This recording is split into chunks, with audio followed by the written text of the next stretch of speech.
मेरे मार्ग से हटो मूर्ख बैल। मैं इस अशुद्ध हुई भूमि को पुनः शुद्ध किए देता हूँ, शुद्ध किए देता हूँ, शुद्ध किए देता हूँ।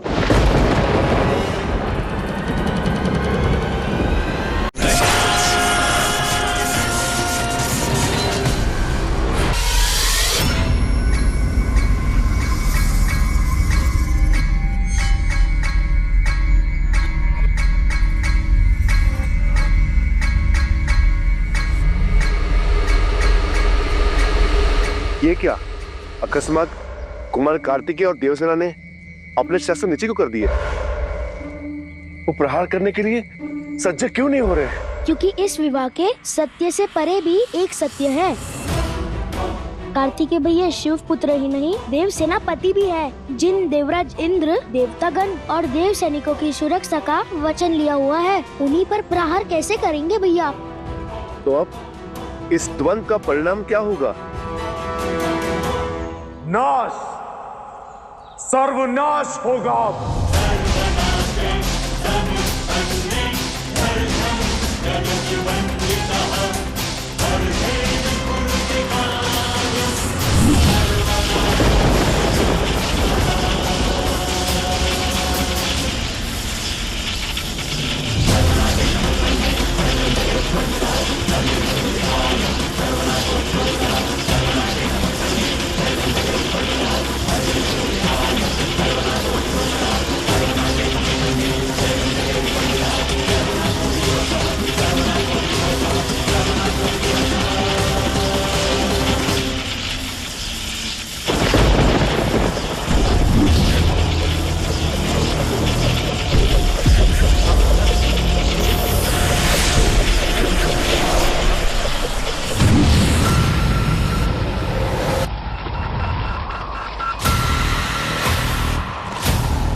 भैया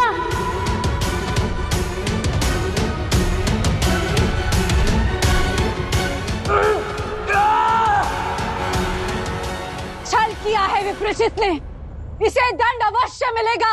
रुक जाइए देवी, यह युद्ध कार्तिकेय का है और हमारा कार्तिकेय अब किशोर हो चुका है, विवाहित है। और यदि अब हमने उसके युद्ध में हस्तक्षेप किया तो ये उसे अवश्य खलेगा। तुम युद्ध के नियम नहीं मानोगे, ये तो मुझे ज्ञात था, किंतु पीठ पीछे वार करोगे ये नहीं जानता था।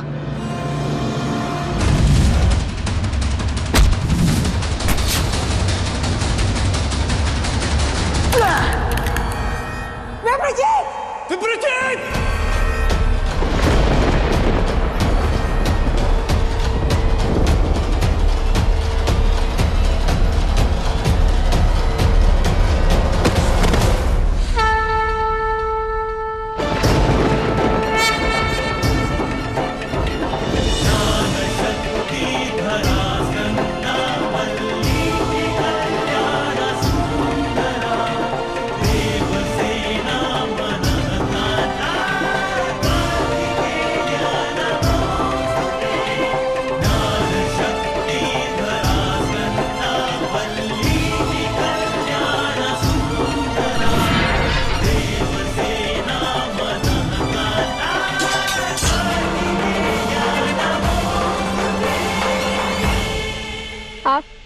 आप ठीक तो हो ना?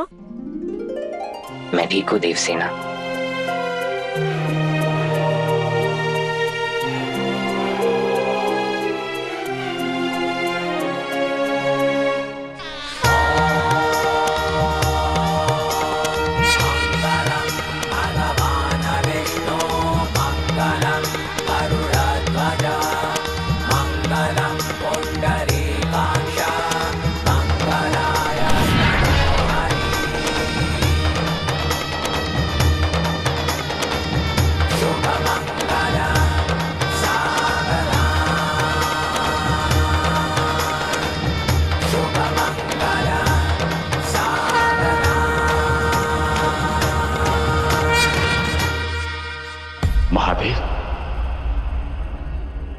वैश्रवा के दोनों पुत्रियों के मध्य युद्ध छिड़ चुका है।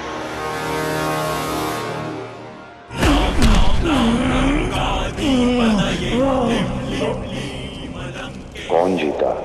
यक्ष पुत्र की हार हुई, राक्षस पुत्र जीत गए।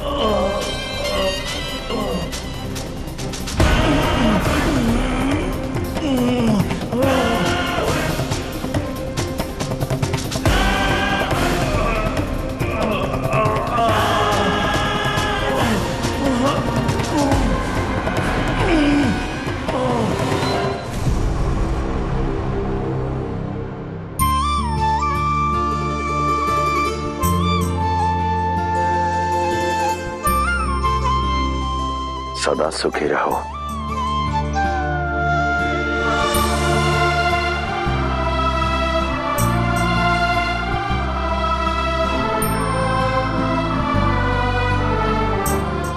महादेव, कैलाश चलें?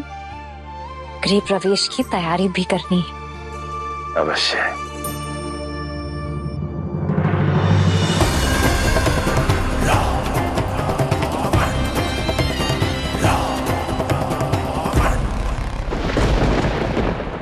जिस धरा पर मेरे सौतेले भाई कुबेर के पग पड़े हों, वो पुण्य भूमि भी श्रापित और पापमयी हो चुकी है।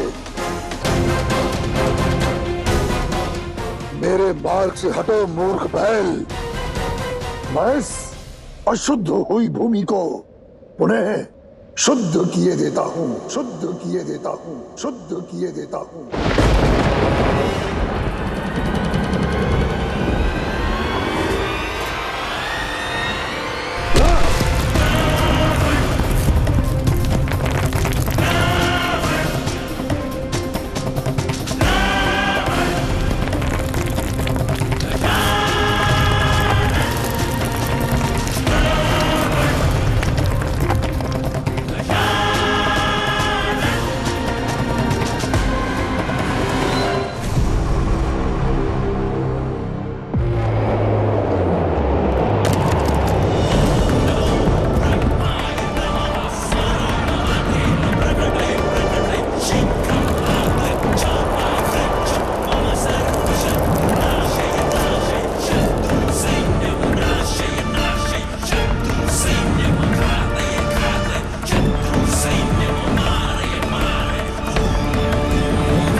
तो तुम भी बलशाली हो। चलो, बहुत वर्षों उपरांत अब द्वंद्व युद्ध में आनंद आएगा।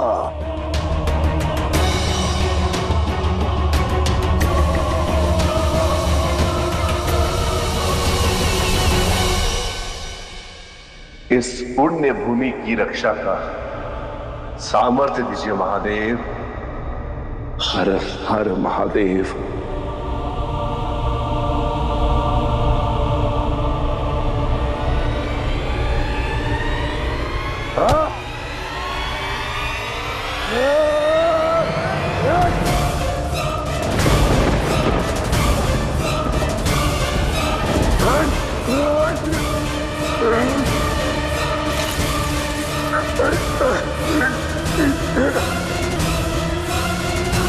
पीछे।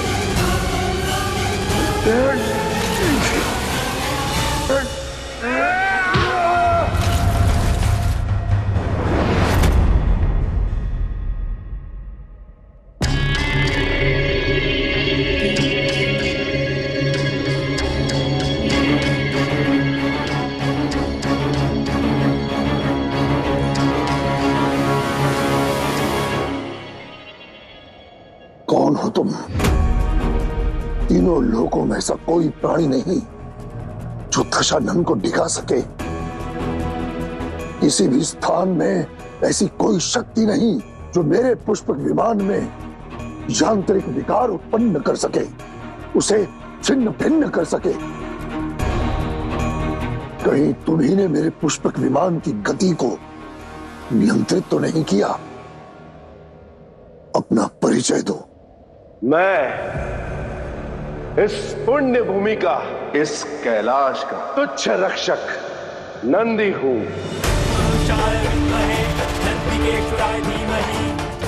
कैलाश,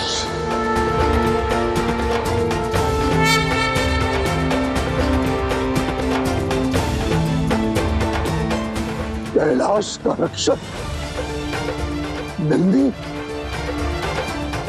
अर्थात ये मेरे आराध्य देव, मेरे सर्वस्व का वास है। ये मेरे देवाधिदेव महादेव का निवास स्थान है।